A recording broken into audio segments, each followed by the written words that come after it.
Mivi speak വീഡിയോയുടെ പുതിയൊരു വീഡിയോയിലേക്ക് സ്വാഗതം. ഇന്ന് മെയ് 31. ഇന്നും തുടർന്നുള്ള ദിവസങ്ങളിലും നിങ്ങൾ അറിഞ്ഞിരിക്കേണ്ട പ്രധാന വാർത്താ അപ്ഡേറ്റാണ് വീഡിയോവായി ഷെയർ ചെയ്യുന്നത്. ചാനൽ ആദ്യമായി കാണുന്നവരാണെങ്കിൽ സബ്സ്ക്രൈബ് ചെയ്യുക, ലൈക്കും കൊടുത്ത് സപ്പോർട്ട് തരിക. അധ്യയന വർഷത്തെ വിദ്യാഭ്യാസ കലണ്ടർ തീരുമാനിച്ച് സർക്കാർ. ഹൈക്കോടതിയുടെ അന്ത്യശാസനയ്ക്ക് പിന്നാലെയാണ് പുതിയ കലണ്ടർ തീരുമാനിച്ചത്. കലണ്ടർ തീരുമാനിച്ചത് ഹൈക്കോടതിയെ അറിയിക്കും. സർക്കാർ നിയോഗിച്ച വിദഗ്ധ സമിതിയുടെ ശുപാർശ പ്രകാരമാണ് നടപടി.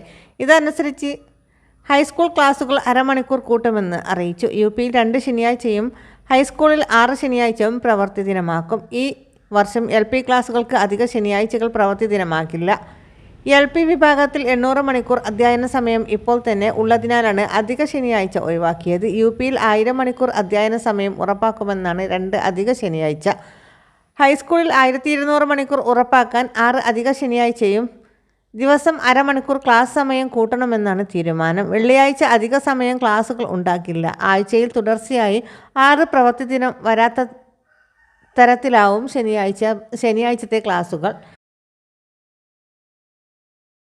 അടുത്ത അറിയിപ്പ്. സംസ്ഥാനത്ത് കനത്ത മഴ തുടരുന്നതിനിടയിൽ സ്കൂൾ തുറക്കുന്നത് നീട്ടണമെന്ന ആവശ്യവുമായി സ്കൂൾ മാനേജ്മെൻറ്റ് അസോസിയേഷൻ. മഴക്കെടുതി രൂക്ഷമായ സാഹചര്യത്തിൽ ഒരാഴ്ചത്തേക്ക് സ്കൂൾ തുറക്കൽ നീട്ടിവെക്കണമെന്നാണ് ആവശ്യം. പലയിടങ്ങളിൽ നിന്നും വിദ്യാലയത്തിലേക്കുള്ള വഴികൾ വെള്ളക്കെട്ട് രൂപപ്പെട്ടിട്ടുണ്ട്. അത് അപകടങ്ങൾക്ക് വഴിവെച്ചേക്കാം. ഇത് കൂടാതെ പല സ്കൂൾ കെട്ടിടങ്ങളുടെ അറ്റകുറ്റപ്പണികളും മഴ കാരണം പൂർത്തിയാക്കാൻ സാധിച്ചിട്ടില്ല.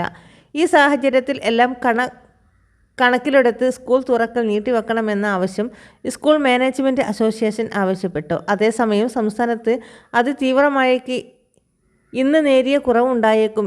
ഇന്ന് ഒരു ജില്ലകളിലും റെഡ് ഓറഞ്ച് അലർട്ടുകൾ ഇല്ല. എന്നാൽ ഒറ്റപ്പെട്ട ശക്തമായ ഇടയ്ക്ക് സാധ്യതയുള്ളതിനാൽ എല്ലാ ജില്ലകളിലും യെല്ലോ അലർട്ട് പ്രഖ്യാപിച്ചിട്ടുണ്ട്.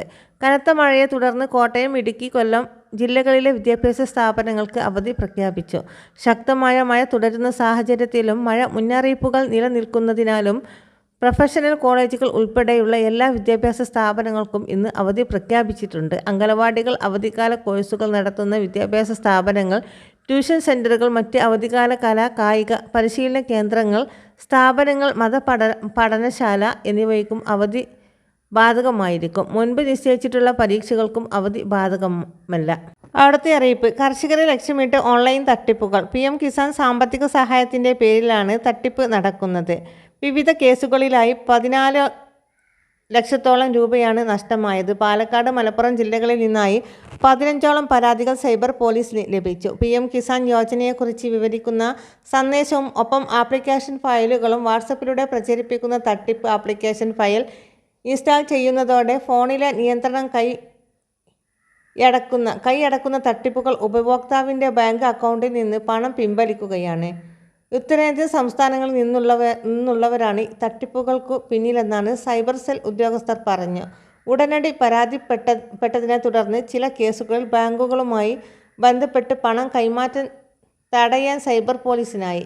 സമൂഹ മാധ്യമങ്ങളിലൂടെ ഇങ്ങനെ ലഭിക്കുന്ന APK ഫയലുകൾ ഡൗൺലോഡ് ചെയ്യുകയോ ഇൻസ്റ്റാൾ ചെയ്യുകയോ ചെയ്യരുത് എന്ന് സൈബർ പോലീസ് മുന്നറിയിപ്പ് നൽകി.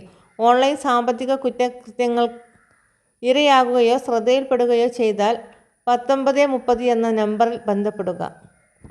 ഈ ഇൻഫർമേഷൻ നിങ്ങളുടെ സുഹൃത്തുക്കൾക്കും ഗ്രൂപ്പുകളിലേക്കും ഷെയർ ചെയ്യുക.